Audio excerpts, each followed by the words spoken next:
नमस्कार, hello and welcome to the legal observer. मैं हूं मनोज रस्तोगी। आज हम बात कर रहे हैं जुडिशरी में चल रही एक डिबेट की। सुप्रीम कोर्ट के अधिकारों को लेकर जो बहस चल रही है जुडिशरी में, उस पर हम बात करेंगे।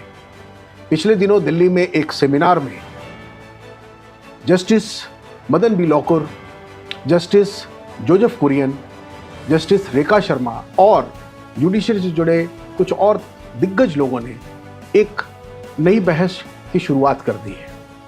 जस्टिस मदन बी लोकुर और जस्टिस जोसेफ कुरियन दोनों का मानना है कि सुप्रीम कोर्ट में जो बेंच मैनेजमेंट है, जो मास्टर ऑफ रोस्टर जो कि सुप्रीम कोर्ट के चीफ जस्टिस होते हैं, उनको जो अधिकार मिले हुए हैं बेंच कॉन्स्टिट्यूट करने के, उसको लेकर उनकी ओपिनियन है कि ये एक व्यक्ति के हाथ में नहीं होना चाहिए। इसमें कम से कम 3 पहले न्यायाधीशों की कमेटी को इसका अधिकार होना चाहिए। उसके उन्होंने कारण बताए। जस्टिस रेखा शर्मा ने भी कई शार्प कमेंट किए और ये तक बात निकली कि सुप्रीम कोर्ट की जो क्रेडिबिलिटी है वो घटी है। Cases were going before a particular bench. Cases which, were sensitive, so to speak, were going before a particular bench. And as luck would have it, that the presiding judge in that bench was not a particularly senior judge. I think he was at that time number 10 or number 12. So starting from the Chief Justice to at least number 9 or number 11, senior most judges were being overlooked for listing of these sensitive cases. Why is that happening? That is the question. And has there been a change since then? That is the question I think that we need to ask ourselves now. Journalist wants bail. The case is listed the same day, maybe in the evening. Somebody has been granted bail. The prosecution says no, the grant of bail by the High Court is wrong. So a special bench sits on a Saturday and stays that order, which is very, very unusual. But anyway, stays that order so that this person cannot come out of jail. I am referring to the cases of Arnab Goswami and Sai Baba. Why should that happen? So the timing of the listing of the case is very, very important in some instances. One of the cases that has been mentioned is that of Umar Khalid asking for bail. Not listed for a long time, I think more than 2 years or so. 13 adjournments. Ultimately, the lawyer said, we want to withdraw the case. Why? Because as Justice Kurian Joseph mentioned, they knew what the result is going to be. And they knew what the result is going to be because it was apparently listed before a particular bench. And they knew what the fate of that case is going to be. So these are issues, which are live and which are affecting the quality of justice. And that is why there is this perception going around that, listen, there is something wrong. Somebody has the power to do something. Why is that power not being exercised in a fair manner, in a reasonable manner, and in a just manner? There is a perception of a remote control in the Supreme Court. So there is a perception in the minds of the public that the master of roster business is not handled the way it should be handled. So my first suggestion on that master of roster business is that it should be done at least by a 3. And on the constitution of the benches, particularly very important constitutional matters, the diversity should be reflected. Regional, gender, at least these 2. In Supreme Court, it's a well-known thing that, the advocates and record know. They will not choose a senior till they know of the constitution of the bench. After seeing the constitution, they will go for an appropriate senior for the bench. That's known to everybody. In all other high courts and the national institutions, the motto is Satyameva Jayate. But our Supreme Court has a different motto. Our Supreme Court's motto is Yado Dharma Tado Jaya.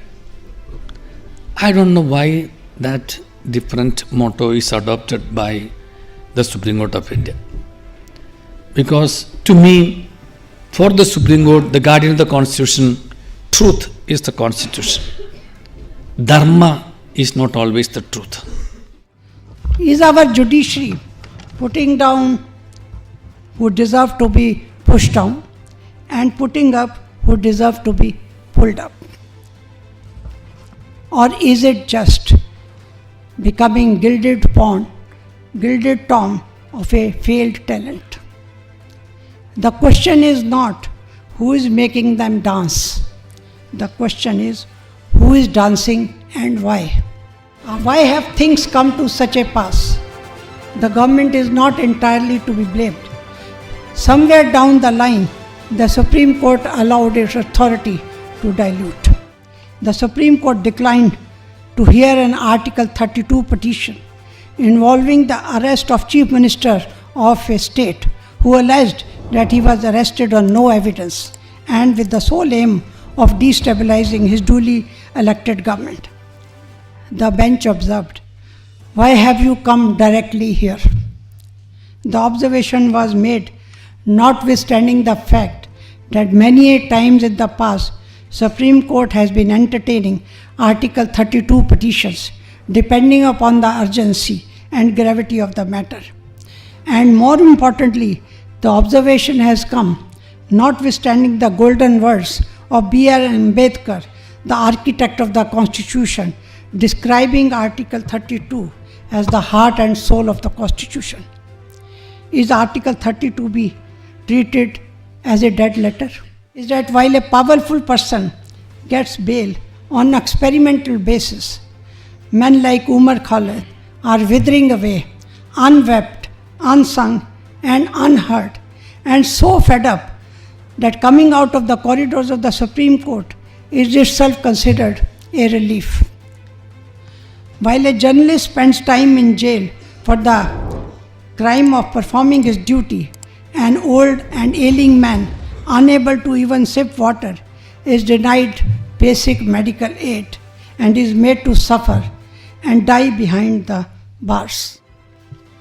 Having said all this, I will be unfair to the roster system and to its master by not pointing at least 3 pronounced advantages of the roster system, and which fortunately or unfortunately have already become public, and they are as follows. Number 1, the master of roster can constitute a bench of his own choice and himself preside over it even in a very personal matter. Number 2, by intelligently making use of that power, he can assure himself, even after his retirement, a cozy job like a seat in the Rajya Sabha or governorship in sub-state. 3, by intelligently using his power, he can equally benefit his very worthy and dearest colleagues. When a judgment like in the electoral bond matters comes protecting the rights of the citizens, they are not only pleasantly surprised, but feel so relieved as to hail and thank the Supreme Court, even when it has only performed its constitutional duty. And when it does that, it neither needs applause nor brickbats. But the fact that such was the reaction shows how much the Supreme Court has lost in terms of credibility in the field of justice delivery system. इसी पर हम आज बात करेंगे। हमारे साथ जुड़ेंगे Allahabad high court के former chief justice Govind Mathur. Justice Govind Mathur को भी उस सेमिनार में हिस्सा लेना था, लेकिन वो किसी कारणवश उस सेमिनार का हिस्सा नहीं बन पाए। तो लीगल ऑब्जर्वर के साथ एक विशेष बातचीत में, एक्सक्लूसिव बातचीत में जस्टिस गोविंद माथुर ने उन सारे सवालों का, उन सारे मुद्दों का जवाब दिया। आज हमारे साथ हैं श्री गोविंद माथुर जी, जस्टिस गोविंद माथुर जी, जो कि इलाहाबाद हाई कोर्ट के चीफ जस्टिस रह चुके हैं। जुडिशरी में उनका एक बहुत सम्मान है, लेखक भी हैं और जुडिशरी और समाज से जुड़े गंभीर मुद्दों पर अक्सर अपनी बौद्धिक प्रतिक्रिया देते रहते हैं। तो हम आज जस्टिस माथुर, सबसे पहले आपका स्वागत है जस्टिस गोविंद माथुर हमारे इस कार्यक्रम में। नमस्कार। नमस्कार। तो जस्टिस माथुर, इस समय देश एक बहुत ही महत्वपूर्ण मौके पर है। सुप्रीम कोर्ट ने ताजा जो एक फैसला इलेक्टोरल बॉन्ड को लेकर दिया, चुनावी बॉन्ड को लेकर दिया, जिसको उन्होंने स्क्रैप कर दिया, और फिर चंडीगढ़ मेयर का जो इलेक्शन था वहां सुप्रीम कोर्ट ने जिस तरह की दखलंदाजी, जिस तरह का फैसला लिया, उसको लेकर के देश में काफी प्रतिक्रियाएं हैं। एक तरफ जनता के बहुत सारे नुमाइंदे, बहुत सारे लोग इसको न्याय की जीत के रूप में देख रहे हैं कि संविधान सबसे ऊपर है और सुप्रीम कोर्ट संविधान के संरक्षक के तौर पर, कस्टोडियन के तौर पर काम कर रहा है। लेकिन दूसरी तरफ जुडिशरी से जुड़े जो दिग्गज लोग हैं, जिसमें सुप्रीम कोर्ट के रिटायर्ड जजेस शामिल हैं, हाई कोर्ट के रिटायर्ड चीफ जस्टिस शामिल हैं, उनके बीच भी एक डिबेट शुरू हुई है।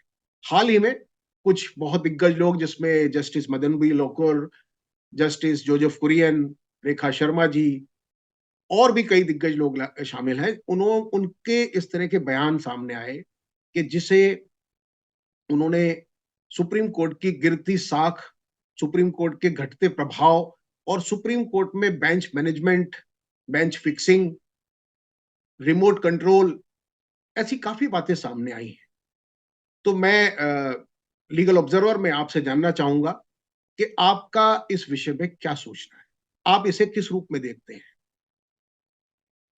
मनोज जी, सबसे पहले तो आपका आभार कि आपने मुझे मेरी बात कहने का ये अवसर दिया। इलेक्टोरल रोल का फैसला हो या चंडीगढ़ मेयर के इलेक्शन वाला फैसला हो, ये दोनों ही जजमेंट बहुत स्वागत योग्य हैं। और जहां तक आपने जो मुख्य विषय जिस पे आपने बात करनी चाहिए, अगर इस देश के प्रतिष्ठित न्यायविद, अगर इस देश के भूतपूर्व न्यायाधीश अगर ये कह रहे हैं कि बेंच मैनेजमेंट को लेकर के सब कुछ ठीक नहीं चल रहा है और एक ऐसा परसेप्शन बन रहा है कि इसमें कुछ रिमोट से कुछ हो रहा है, तो मैं इसको पूरी तरह से नकार नहीं सकता। निश्चित रूप से उन्होंने जो अनुभव किया है तो उसका कहीं न कहीं कुछ महत्व होगा। और इस चीज को देश के मुख्य न्यायाधीश को, सर्वोच्च न्यायालय के मुख्य न्यायाधीश को, मुझे लगता है कि उनके लिए उचित होगा कि वे जो भी संबद्ध पक्ष हैं, बार एसोसिएशन है, बार काउंसिल है और भूतपूर्व न्यायाधीश भी हैं, उनसे इस विषय में चर्चा करनी चाहिए कि ऐसा संदेश क्यों जा रहा है कि यह लगता है कि सर्वोच्च न्यायालय को भी कोई गाइड करने वाला संविधान के अतिरिक्त कोई हो सकता है। ऐसा संदेश बिल्कुल नहीं जाना चाहिए, क्योंकि इस देश में जहां विधि का शासन है, यहाँ पर कोई भी ऐसा संदेश जिसमें ये जाए कि संविधान से अतिरिक्त कोई चीज और हो सकती है, वो नहीं जाना चाहिए। मैं भी आपके द्वारा ये आग्रह करना चाहूंगा मुख्य न्यायाधीश से कि इस बात की पूरी तरह से ध्यान रखा जाए कि ऐसा संदेश ना जाए, और इसके लिए आवश्यक हो तो वो सभी पक्षों से इस सिलसिले में बात करें और अनुभवी जो न्यायाधीश हैं उनसे भी इस सिलसिले में चर्चा की जाए। आपका बहुत लंबा जुडिशरी से जुड़ा अनुभव है, आप इलाहाबाद जैसे महत्वपूर्ण जो कोर्ट है उसके चीफ जस्टिस रहे। क्या आपने कभी रिमोट कंट्रोल या बेंच फिक्सिंग या इस तरह के किसी अनुभव से आपका साबका हुआ, आप कभी गुजरे, ऐसा कोई दबाव आपने अपने उसमें देखा? ये मेरा सौभाग्य रहा कि मेरे को मेरे जीवन में कभी इस तरह का कोई अवसर नहीं आया कि किसी ने किसी तरह का भी कोई हस्तक्षेप, कोई दखल करने का प्रयत्न किया हो। मेरा मानना यह भी है कि सामान्यतः ऐसा नहीं होता है, सिर्फ मेरा ही नहीं, इस देश के अंदर सामान्यतः न्यायपालिका का इतना सम्मान किया जाता है, और सम्मान से तात्पर्य यही है कि उसके कार्यों में दखलंदाजी नहीं की जाती है। मेरा पूरा भरोसा है कि आज भी स्थिति ऐसी ही होगी, सर्वोच्च न्यायालय में किसी प्रकार की दखलंदाजी नहीं की जाती होगी, लेकिन जनता में इस बात का एक स्पष्ट संदेश भी जाना चाहिए कि सर्वोच्च न्यायालय संविधान के अतिरिक्त और किसी से गाइड नहीं होता है, और वही संविधान का एक सबसे महत्वपूर्ण कस्टोडियन है। ये संदेश भी जाना चाहिए। लेकिन मुझे, जहां तक मेरा निजी सवाल है, मेरे पर किसी प्रकार का दबाव कभी नहीं आया। मैं इसके लिए कार्यपालिका और विधायिका उनकी ओर से कोई दबाव कम से कम मेरे पर कभी नहीं आया। मुझे वरिष्ठ न्यायाधीशों से कुछ विषयों पर चर्चा होने पर निश्चित रूप से गाइड किया गया और वो मैंने उनके अनुभव से सीखा। लेकिन ऐसा कभी नहीं हुआ कि किसी ने कोई दबाव मेरे पर डालने का प्रयत्न भी किया हो। कम से कम मेरे को ऐसा अनुभव कभी नहीं। अच्छा, जिस सेमिनार में आपको भी जाना था, आप किसी कारणवश नहीं जा पाए, उसी सेमिनार में ये विचार सामने आए बहुत सीनियर लोगों के तरह जरिए कि मास्टर ऑफ रोस्टर जो कि सुप्रीम कोर्ट होते हैं, उनका कहना है कि बेंच के गठन में एक व्यक्ति को सारे अधिकार नहीं होने चाहिए। और ये विचार वहां आया कि कम से कम 3 जो फर्स्ट जस्टिस हैं सुप्रीम कोर्ट के, उनकी कमेटी को बेंच के कॉन्स्टिट्यूशन का अधिकार होना चाहिए। और जो वक्ता थे, रेखा शर्मा जी थी, मधुल लॉकर जी थे, या जोसेफ कुरियन साहब थे, सबकी एक सामूहिक चिंता थी कि एक व्यक्ति के पास ये अधिकार होने से उसके काफी दुष्परिणाम दिखाई दिए हैं। लोग अपने पोस्ट रिटायरमेंट बेनिफिट भी उससे ड्रॉ करते हैं, दूसरी चीजें भी करते हैं। तो आपका इस पर क्या व्यू है? देखिए, मैं किसी प्रकार के कॉलेजियम सिस्टम से मिलते जुलते सिस्टम को रोस्टर बनाने के लिए मैं उसको उचित नहीं समझता हूँ। मैं मानता हूँ कि ये चीफ जस्टिस का विवेक है। हमारी सुप्रीम कोर्ट और हाई कोर्ट दोनों चीफ जस्टिस सेंट्रिक कोर्ट्स हैं और इनके अंदर उचित प्रशासन के लिए चीफ जस्टिस का ये विशेष अधिकार रहना चाहिए। हाँ, ये स्वयं चीफ जस्टिस को चाहिए कि वो अपने वरिष्ठ न्यायाधीशों से आवश्यकता अनुसार राय ले ले और अपने विवेक का जो भी उपयोग करे वो उनकी एक जुडिशियस ओपिनियन ले, उनकी एडमिनिस्ट्रेटिव जानकारी पूरी लेकर के करे, उसको सभी न्यायाधीशों को साथ लेकर के चले। ये चीफ जस्टिस की खुद की कार्यशैली पर निर्भर करता है। लेकिन अगर हम कोई कॉलेजियम इसके लिए भी बना देंगे, रोस्टर बनाने के लिए भी, तो मेरे को लगता है कि न्यायिक प्रशासन बहुत मुश्किल हो जाएगा। यह अब नहीं होगा, क्योंकि अभी भी हम देख रहे हैं कि कॉलेजियम सिस्टम जो जजेस के अपॉइंटमेंट के लिए है, उसके अंदर भी जब 3 जने या 5 जने जब भी मिलकर के बैठते हैं, मेरा अनुभव 3 जनों के कॉलेजियम तक का रहा है, तो वह बहुत आसान नहीं होता है। हमें निश्चित रूप से चीफ जस्टिस के विवेक पर भरोसा करना चाहिए। हाँ, उसकी कार्यशैली के लेकर के हम इस तरह की व्यवस्था करें कि वो एक ऐसा रोस्टर हमेशा बने जो हमारे न्यायिक प्रशासन को और अधिक मजबूत करे, लोगों का भरोसा उसमें मजबूत करे। जी, एक और बहुत महत्वपूर्ण बात जोसेफ कुरियन साहब ने कही, आप तो चीफ जस्टिस रहे हाई कोर्ट, उनका कहना है कि देश के तमाम हाई कोर्ट और जो दूसरी संस्थाएं हैं, उनका मोटो है सत्यमेव जयते। लेकिन वो कह रहे हैं कि सुप्रीम कोर्ट का जो मोटो है वो यदा धर्मस्य है। तो वो कह रहे हैं कि धर्म जो है वो सत्य नहीं होता। उनका आग्रह है, उन्होंने ये डिमांड की है चीफ जस्टिस साहब से कि वो सुप्रीम कोर्ट का जो मोटो है उसको भी सत्यमेव जयते करे। वो कहते हैं कि धर्म हमेशा सत्य नहीं होता है। देखिए, जहां तक मैं धर्म का अर्थ मैं समझता हूं, मैं धर्म को कर्तव्य से, अपना जो कर्तव्य की पालना है उससे जोड़ता हूं। और मेरा यह कर्तव्य है कि मैं हमेशा सत्य बोलूं, सत्य की विजय हो, इसी में विश्वास करूं। इसलिए मैं अगर शब्द जब धर्म को लेकर के भी जब बात कही जाती है, तो मैं यही मानता हूं कि मेरा कर्तव्य हो, न कि किसी विशेष संप्रदाय या धर्म, किसी विशेष उससे नहीं। मैं अपने कर्तव्य से मानता हूं कि मैं कर्तव्य का निर्वहन करूं, और उसके लिए जब कर्तव्य के निर्वहन की बात होगी तो उसमें सत्य की विजय भी होगी, न्याय की विजय भी होगी। जी, इसलिए मेरे को इन शब्दों से बहुत ज्यादा आपत्ति मेरे को नहीं लगती। ठीक। एक आप तो राजस्थान से बिलोंग करते हैं और इन दिनों रिटायरमेंट के बाद आप राजस्थान में ही रहते हैं। कुछ समय पहले, कुछ महीने पहले जब चुनाव नहीं हुआ था, तो आपके यहाँ जो एक मुख्यमंत्री थे अशोक गहलोत साहब, उनका एक बड़ा कंट्रोवर्शियल बयान था। उन्होंने कहा कि साहब, इतना भयंकर भ्रष्टाचार है जुडिशरी में कि वकील जो लिख के ले जाते हैं वो फैसला हो जाता है। इस पर चूंकि आप राजस्थान से आते हैं, क्या आपको लगता है कि जुडिशरी में वाकई इस कदर तत्कालीन मुख्यमंत्री जी ने जब ये बयान दिया था, मैंने उसी वक्त उनका तत्काल शायद सबसे पहले प्रतिवाद किया था। क्योंकि मेरा मानना यह है कि हो सकता है कि छोटे मोटे एब्रेजन्स हो, कुछ घटनाएं ऐसी हो सकती है, लेकिन आज भी इस देश की पूरी जनता का भरोसा न्यायपालिका में है। और हमें कोई ऐसा प्रयत्न नहीं करना चाहिए जिसमें किसी एक वक्तव्य से लोगों का भरोसा इस न्यायपालिका में, इस महत्वपूर्ण संस्थान में टूटे।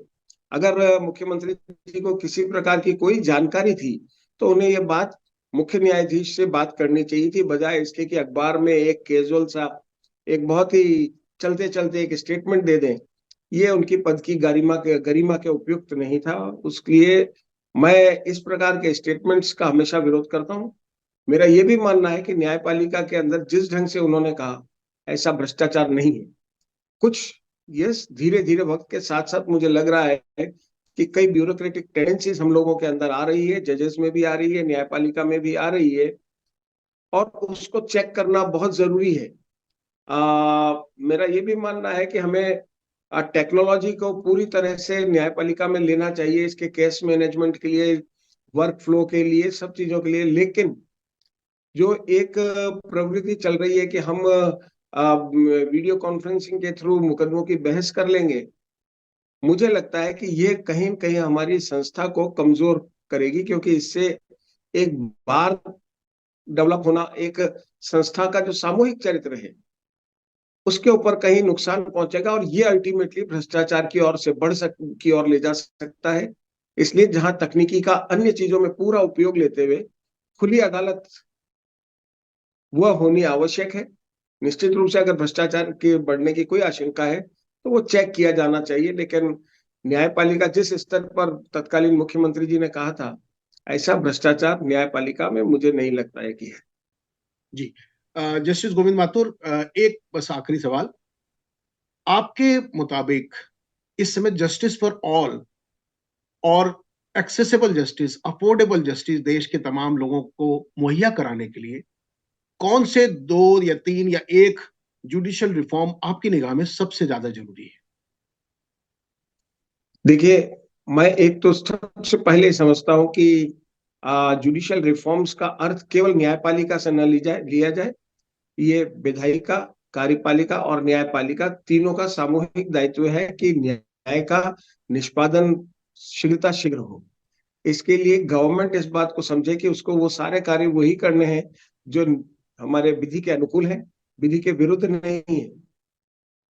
हमारी कार्यपालिका को ये सोचना होगा कि वह इन सब चीजों को तत्काल एनफोर्स करे।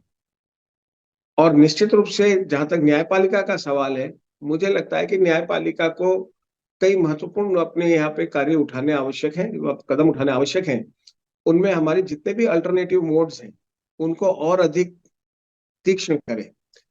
जैसे मैं आपको बताता हूँ कि लोक अदालत हमारे यहाँ एक बहुत शार्प वेपन है आगे बढ़ने का, लेकिन अनुभव ये रहा है कि लीगल सर्विस अथॉरिटी और लोक अदालतें ये शोकेसिंग का माध्यम बन गई है, बजाय इसके कि रियल जस्टिस डिलीवरी करें। हमें ये कोशिश करनी होगी कि रियल जस्टिस डिलीवरी के लिए लोक अदालत को उपयोग में लिया जाए, पूरी तरह से उन्हें किया आगे बढ़ाया जाए, बजाय इसके कि एक सूडो या फॉल्स नंबर दे दे करके इस बात के कि हमने 2 लाख मुकदमे तय कर दिए, 3 लाख मुकदमे तय कर दिए। क्योंकि जो नंबर दिया जाता है उसके आधार पर अगर मुकदमे तय हुए होते तो हमारे यहाँ अभी पेंडेंसी नहीं होती।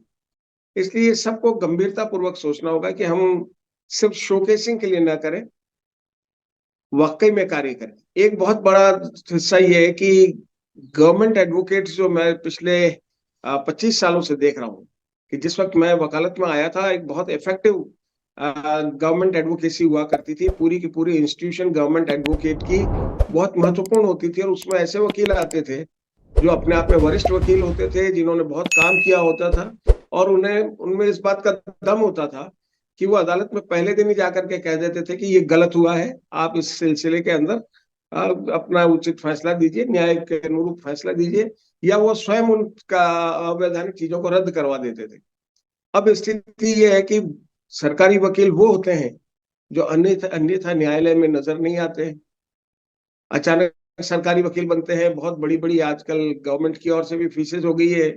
तो ये न्याय के अंदर किसी प्रकार का सहयोग देने के, मुझे लगता है कि केवल अपनी प्रतिष्ठा बढ़ाने का एक मंच रह गया है। गवर्नमेंट को इस बात को सोचना होगा कि वो अपने कार्यकर्ताओं की जगह श्रेष्ठ वकीलों को सरकारी वकील बनाए, क्योंकि उनका सबसे अधिक योगदान है। 90% लिटिगेशन गवर्नमेंट का है, और गवर्नमेंट की ओर से प्रॉपर असिस्टेंस हिंदुस्तान की किसी कोर्ट में नहीं है। ये मुझे अच्छी तरह इस बात की जानकारी है। जी, बहुत बहुत धन्यवाद जस्टिस गोविंद माथुर, आपने इन तमाम महत्वपूर्ण विषयों पर अपनी राय रखी। मुझे उम्मीद है कि हमारे दर्शक आपकी इस राय से उनका मार्गदर्शन होगा, उनका ज्ञान बढ़ेगा, और हम आपको संपर्क करेंगे जब भी हमें जुडिशरी से जुड़े किसी भी मुद्दे पर एक गंभीर राय चाहिए होगी। मैं धन्यवाद आप। नमस्कार। नमस्कार। जुडिशरी से जुड़ी हर ऐसे मुद्दे, हर ऐसी बहस को लीगल ऑब्जर्वर आप तक सबसे पहले पहुंचाने का प्रयास करता है।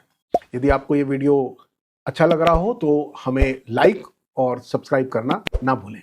आप अपने कमेंट से हमें जरूर अवगत कराइए, क्योंकि ये मुद्दा आपसे जुड़ा है, आम आदमी से जुड़ा है, नागरिक से जुड़ा है। जुडिशरी संविधान के कस्टोडियन के रूप में है, और इस वक्त देश में ये जो गंभीर बहस चल रही है उसमें आपकी भागीदारी महत्वपूर्ण है। तो अपने कमेंट हम तक जरूर पहुंचाएं।